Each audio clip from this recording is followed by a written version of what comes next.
Mexico was a colony of Spain for about 300 years, just like the United States was a British colony for 169 years.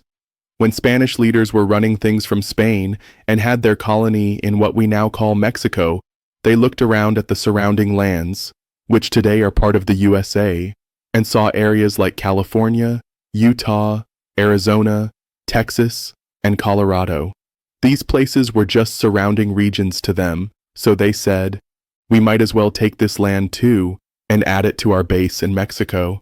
And they did. Spain held on to all that land for over 200 Eventually, years. Spain decided they didn't want the colony of Mexico anymore. They were like, "Y'all can have it." And Mexico got its independence around September 16th, 1821.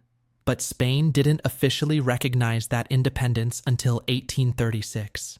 So when Spain backed out, the lands they had taken in the U.S. Southwest, places like California, Utah, Arizona, parts of Wyoming, and parts of Colorado, just got passed on to the newly independent Mexico. But Mexico didn't hold on to those lands for long, only about 27 years. After that, the U.S. fought Mexico in the Mexican-American War. The U.S. basically took that land and gave Mexico about $15 million, and that was it. That's how the U.S. ended up owning all those states. So when you hear some folks saying, "This used to be part of Mexico," yeah, technically that's true, but only for a short time. Before that, it was actually part of Spain's empire for way longer. So Mexico was more like the middleman in the story, not the original owner. And those Mexicans we see waving the Mexican flag today, real talk, back when Spain ruled things, they didn't even recognize most of y'all as Spaniards. Spain looked down on y'all, especially if you were darker skinned. The power was in the hands of white Spaniards and white Mexicans. When the white Mexicans, I'm referring to the descendants of the Spaniard, who had been born in the land called Mexico. Mexican is not a race just as American is not a race.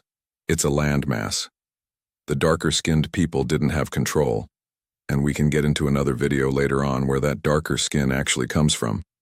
But that's for another day. So in conclusion, yes, technically the land was part of Mexico, but only for 27 years, and that was just because it had already been part of Spain. Mexico became independent on September 16th, 1821. That's the real Independence Day, not May 5th, which was just about a small battle against the French under Maximilian. And to be honest, most of Mexico doesn't even celebrate May 5th like that. After the Mexican-American War, the U.S. took the land and gave Mexico $15 million in peace.